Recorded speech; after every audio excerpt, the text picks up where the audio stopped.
Hi, welcome to today's video. Today, we're working on a review. So first, think about the meaning of these words. Be short of something, drive a person away, get around to doing something, get someone off your back, let someone down, and tag along with. Please, if you don't remember, search for a definition and write it down. We're going to check in class. Great. Now, today we're going to be talking about verbs. So, the first thing you have to do is to identify the objects in these sentences. Pause the video while you work on this. Okay, let's go ahead and check. I don't usually have friends over. In this case, the object in the sentence is friends. My mom keeps running out of cash. In that case, that's the object. He always comes up with great ideas for his job. In this case, our object is great ideas. We're looking forward to celebrating her birthday. Celebrating her birthday is the object in the sentence. When I get back late, I try to come in as quietly as possible. If you notice, in this case, we do not have an object. So, we can say that not all verbs have objects. Some verbs are transitive and some are intransitive. So, let's take a look at these sentences. They sat down to rest. In this case, do we have an object? No, right? In this case, this is an intransitive verb. What about the second one? My brother had his friends over last weekend. In this case, we do have an object, his friends. So this is a transitive verb. Pause the video while you identify the other two. Okay, let's see. So, as I said, sat down is intransitive, have over is transitive, clean up is transitive because in this case, you clean up the kitchen, and show up is intransitive because there's not something that you're actually showing. Okay, so now let's take a look at this. Transitive verbs have or they do not have a direct object. Read the sentences if you need to. That's right. In this case, transitives, they do have a direct object. For example, you clean up the kitchen, the bedroom, something, right? Can you separate the phrasal verb? Well, in many cases, you can. However, if the object is too long, like in the second pair of sentences, we usually don't separate this verb because it may create some confusion. For example, if we say, she cleaned her bedroom, the closet, the kitchen, and the car up, that's a little mixed up, right? So it's better if we don't separate in that case. Now, just remember that there are some verbs we cannot separate. Now, let's take a look at these other sentences. And think about this. Intransitive verbs have or they do not have a direct object. That's right, they do not have a direct object. And can we separate them? No, right? Because we don't have something to separate them with. So, let's continue. Now, I want you to please take a look at this paragraph and think about what all of those verbs or these phrases I'm circling have in common. That's right, they all end with ing, right?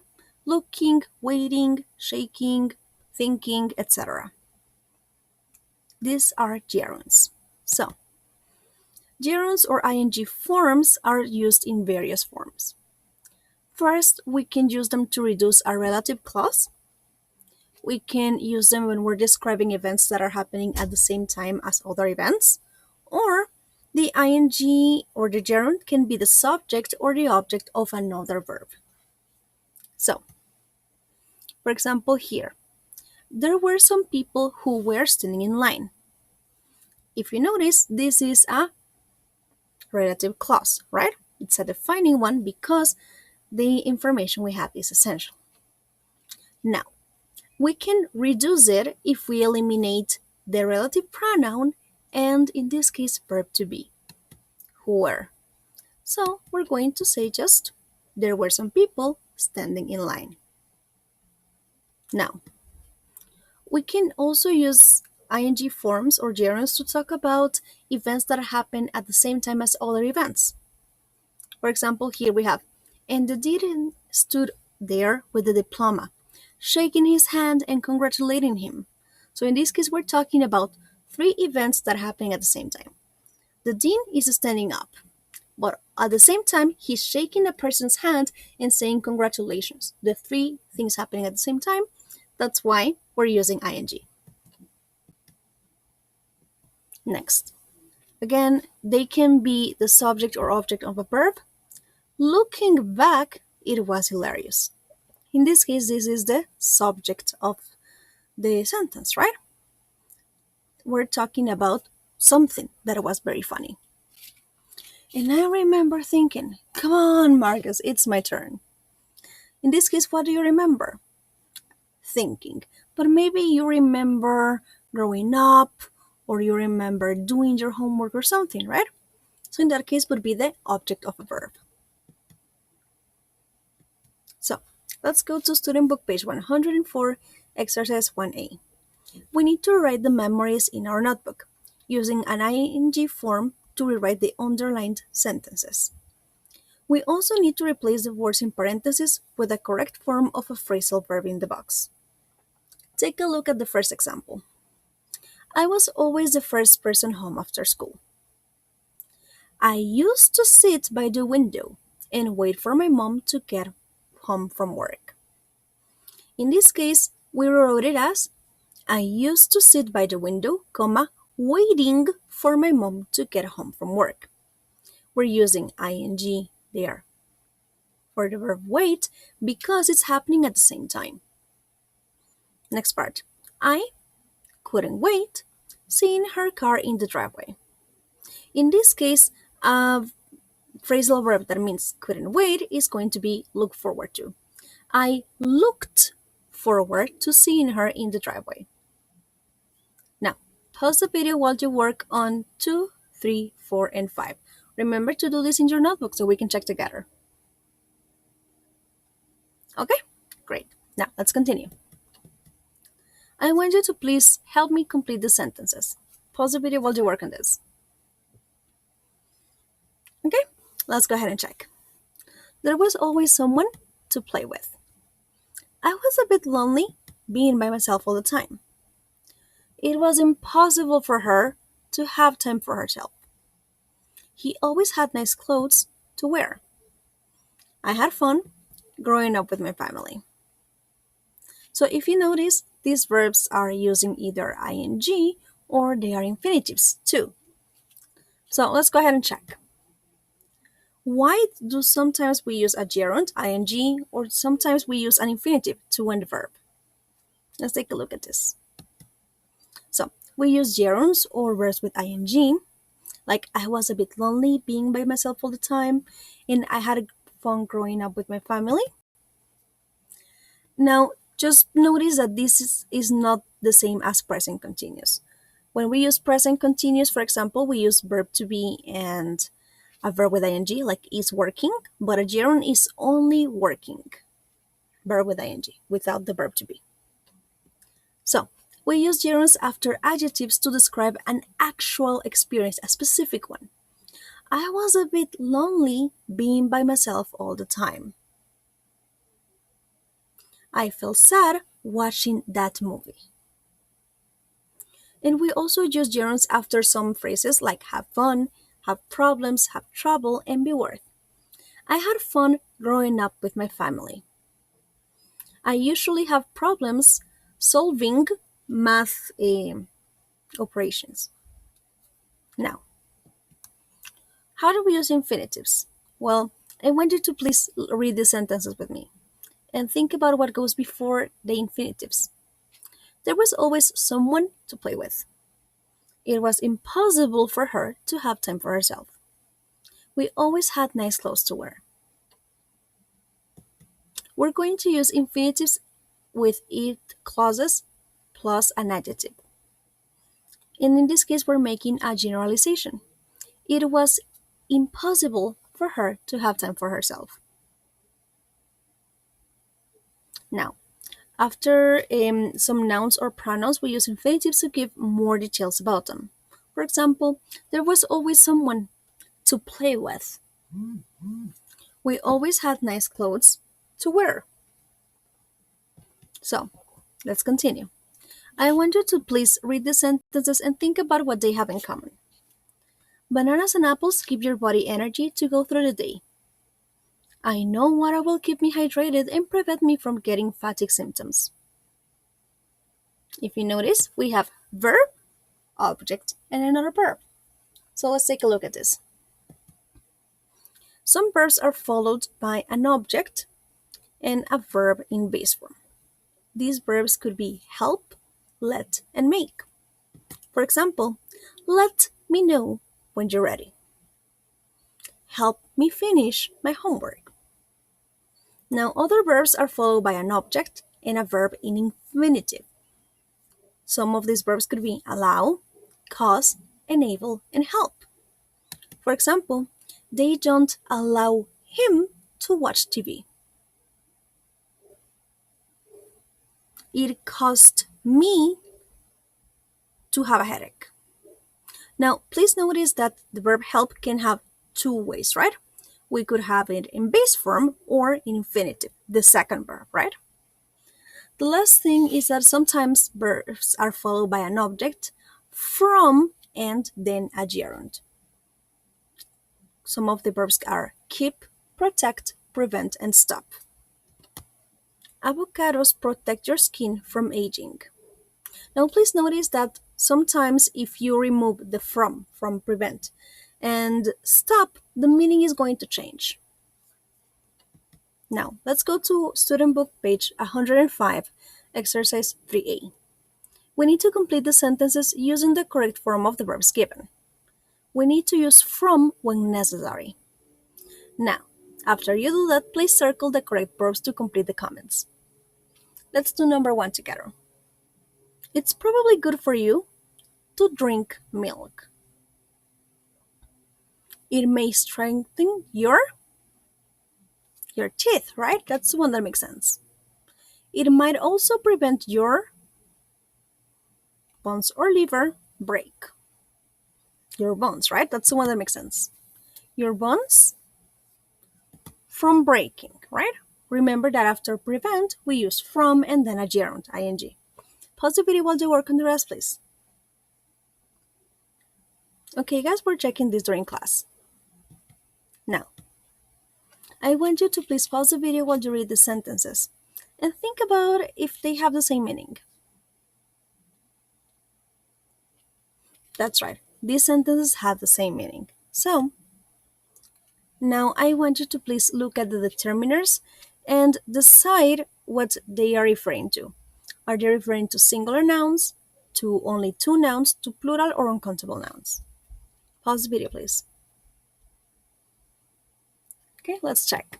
So, we use each and every for singular nouns. Now, if you want to make a negative sentence, we can say no, right? Or even not. No person or not every person. Now, when we have only two, we could use both or both of, or neither and neither of. When we have plural or uncountable nouns, we're going to use all of, or no, none of. Please notice that the phrases I have here in pink are the ones that you use in positive sentences and green in negative sentences. Now, let's go to student book page 104, exercise 2A. We need to complete the comments using all, both, each, every, neither, no, and none. Use of when necessary. Sometimes there is more than one correct answer, okay? Let's take a look at the first one.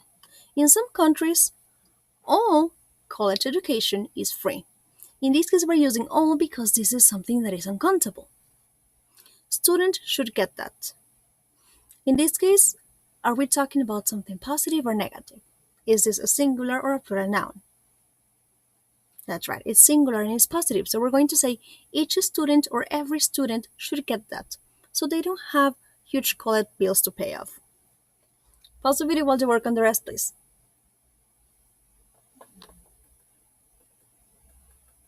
Okay, great. Now, let's continue. We're going to check this in class. I want you to please read the sentences and think about what they have in common. If you notice, all of the phrasal verbs that we're using start with get, right? So, what you have to do is to classify the phrasal verbs into the ones that mean starting things, the ones that talk about problems, and the ones that talk about making progress. For example, get off to a good start is going to talk about starting things. Now, get somebody down is a problem, and get to be is talking about making progress. Pause the video while you work on this, please. Okay, guys, we're going to check this together. Now, let's read the sentences, please. And think about who makes the action, who receives the action, and what the action actually is. World population is expected to rise by 3 billion in the next 10 years. People expect world population to rise by 3 billion in the next 10 years. If you notice, people is the noun that makes the action, right? People expect. Who receives the action? World population. And the action is to expect, right? Whether it is expect or is expected is the same action. We're talking about passive voice today. So, if you remember, an active sentence is where a subject makes an action, like people expect the population to rise. So we need someone who is doing something, right? The doer. However, a passive sentence is where we have an object as the main part of the sentence. So it becomes the subject in the sentence, but the difference is that it receives the action. Population is expected to rise by experts. In this case, population, even though it's a subject in the sentence because it's starting it, it's receiving the action. So, look at these two sentences. Experts expect the population to rise. Population is expected to rise by experts. If you notice, we changed the position of the doer and the receiver. In an active sentence, we usually have doer, action, and receiver. Experts expect the population to rise. Now, in a passive sentence, we start with the receiver, the action, and the doer if we need it. Population is expected to rise by experts. Now, remember that the passive can reduce the doer of the action if we don't know who it is or if it's not important, if it's not relevant. In active, we have they haven't built vertical farms, but in passive, we say vertical farms haven't been built by them. In this case, who are they? Do we know them? Do we think they are important? No, right? We don't know who we're talking about. So in this case, we should probably just say vertical farms haven't been built. So remember that basically what we have to do to make a sentence passive is to use an auxiliary, verb to be, and we use it as the main verb is in the active sentence. Look at the first one. Experts expect the population to rise. If you notice, expect is in simple present. So, when we rewrite the sentence as passive, population is expected to rise by experts, we use verb to be in simple present, just like we had in the previous one, and then we use past participle, expected. You can look in these examples. Paco walks Panchito. Panchito is walked by Paco. Paco is walking Panchito. If you notice here, we have present continuous, so that's the way we're going to use verb to be. Panchito is being walked by Paco. Paco walked Panchito. Panchito was walked by Paco. Paco was walking Panchito. Panchito was being walked by Paco. Paco will walk Panchito. Panchito will be walked by Paco. Paco has walked Panchito. Panchito has been walked by Paco. Paco had walked Panchito. Panchito had been walked by Paco. Paco will have walked Panchito. Panchito will have been walked by Paco. If you notice, this pattern happens in all the times. No matter the way that we use the verb in the active sentence, when we use the passive, we use verb to be that way. And always past participle. So, to practice, let's go to student book page 105, exercise 4a. We need to circle the correct get expressions in the conversation, and then rewrite the sentences changing the verbs in italics to the passive form. For example, letter A says, we expect young people to achieve so much. We wrote it as, young people are expected to achieve so much. They need a good degree to get ahead or down. Let's try to get ahead. I know. They feel they have to get to the top in their careers, or they think people won't see them as successful. Here, we're going to eliminate that phrase, people won't see them, and we're going to say, they won't be seen as successful. Pause the video and work on the rest, please. Okay, guys, we're checking this together in class. I will see you then. Goodbye!